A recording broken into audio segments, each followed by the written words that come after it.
Leicester ahead, and we follow that up with Spurs, and we know that 2 wins there wins it for us, Jan. It's a super position to be in. Incredibly exciting position to be in. I know by you, from what you've already said on previous shows and today, that you feel that it's a job that should get done. We've often thought that, and sometimes our banana skins are the teams that are in the lower echelons of the division, but that's just the Premier League for you as well.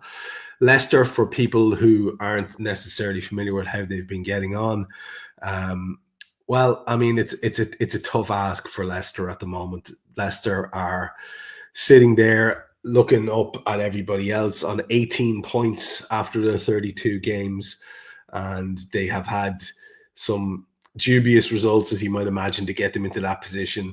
Last time out, they did have a 2 each with Brighton.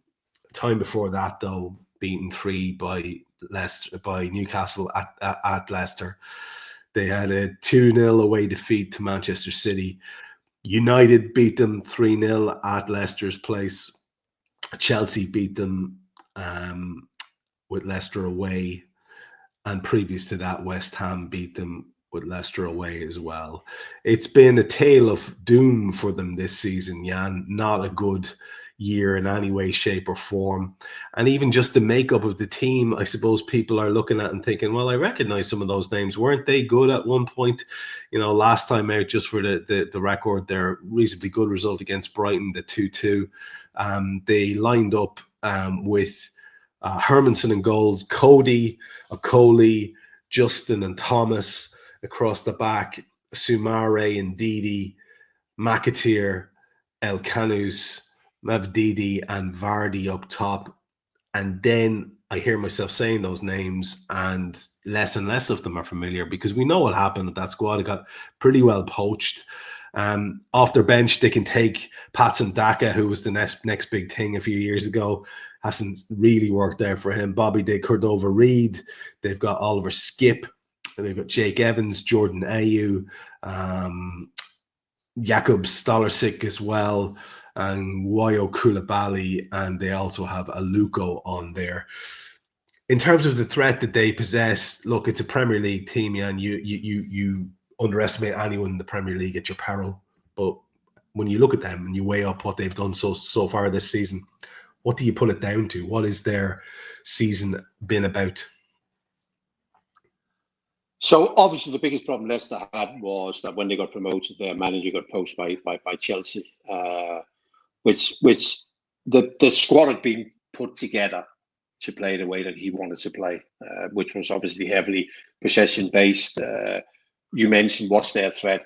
I mean, the laziest thing would be to say Jamie Vardy in it, but I can't really see how Jamie Vardy can hurt us. So they got a couple of wide men who are quite quick feet and quite capable. They played quite well in the second half against Brighton. They caused a bit of trouble for Brighton, isn't it?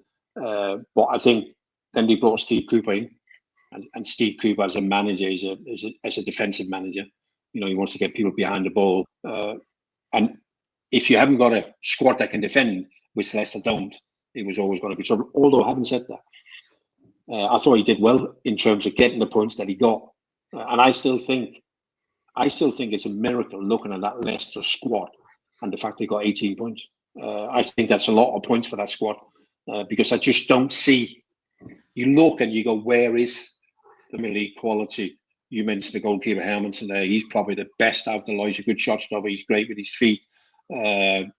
Somebody might be willing to take a gamble on him. Apart from that, I really struggle with it, Trevor. Ruud van Nistelrooy coming in after Steve Cooper has been nothing but a disaster.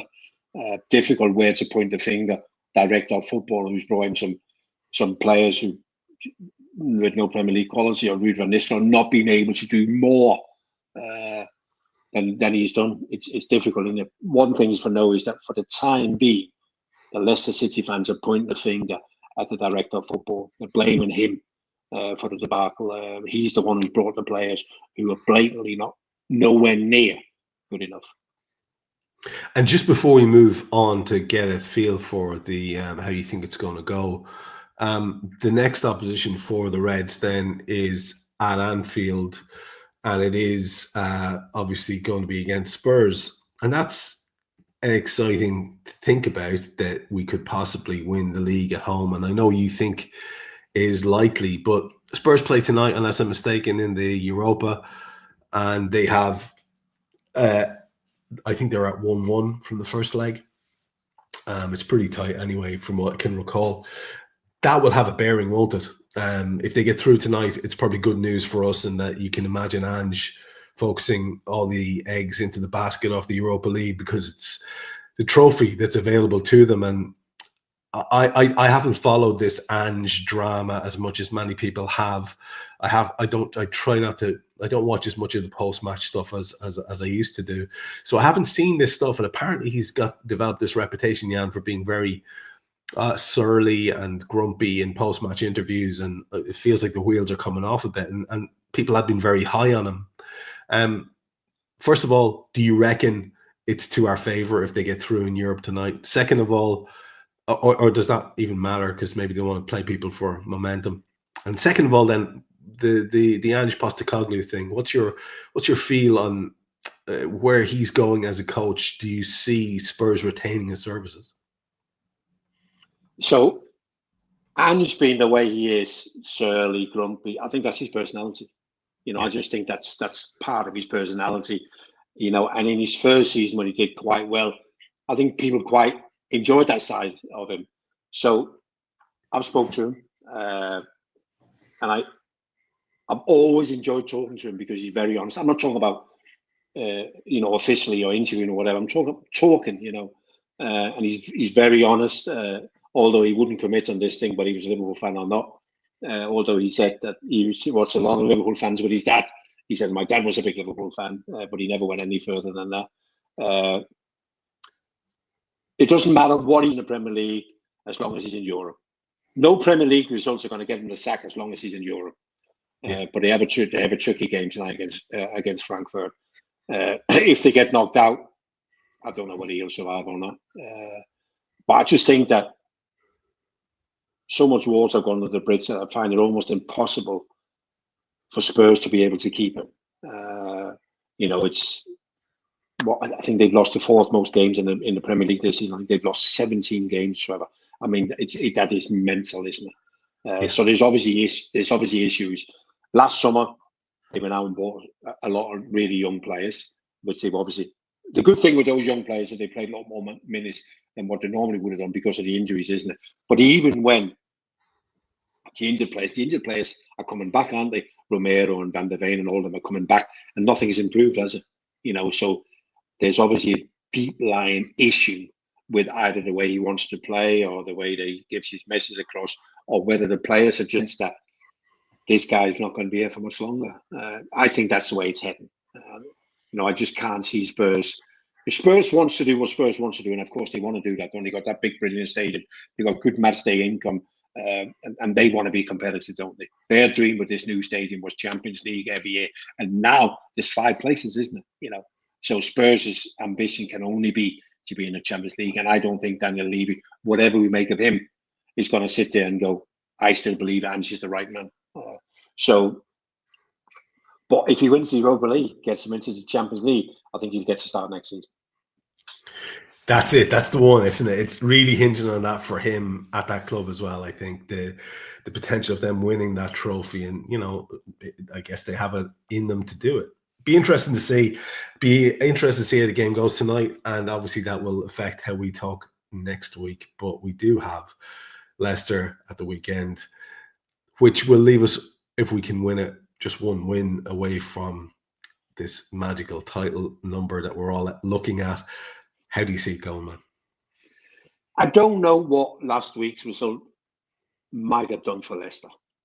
Leicester are going down, we all know that. But they are not down yet, are they? And you do fight, because it's the most demoralising thing in the world, isn't it? Is that we're now relegated, like Southampton, they're now relegated, aren't they? So for as long as you can, so Leicester will give it everything they've got.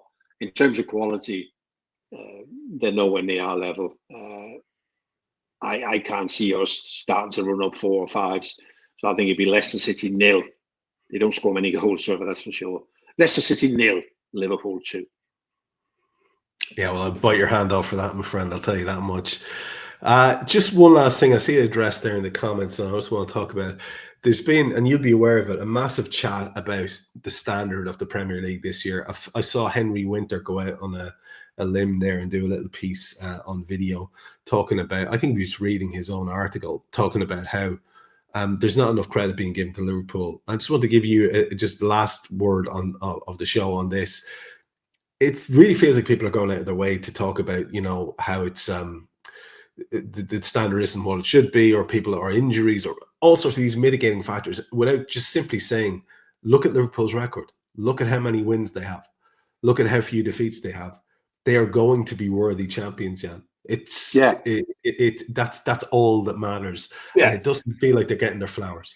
No, but for a lot of people, there are things that don't stack up to them. We've had no title race as such. Manchester City, for a lot of people, are the standard bearers, and they are in one hell of a battle to get into the top 5. So some people are assuming that Manchester City decides whether it's a great Premier League season or not. And then, of course, add into that Manchester United and Spurs haven't been as poor as they've been. But that has nothing to do with Liverpool. The fact that Manchester United have been poor has nothing to do with Liverpool, because they are not one of our competitors anyway, are they? They wouldn't be anywhere near us anyway. So I'm a bit where you are, Trevor, in terms of wins, only 2 defeats in the Premier League and whatever. All you can do is do your job and win your games. So I wouldn't be overly concerned about people wanting to criticize and says this isn't what it normally is, and maybe that is that lack of a title race, isn't it? That just gets people's juices flowing, and that hasn't been the case this year, because Liverpool have been too good. Liverpool have been far better than everybody else, and that's all that really matters, isn't it? Yeah, you've nailed it there at the end. Sticking the landing as ever, Mr. Molby. Thanks for that. That has been Molby on the Spot. I've been Trev. That's been Jan. This was our chat on Molby on the Spot, and we'll be back with you next week.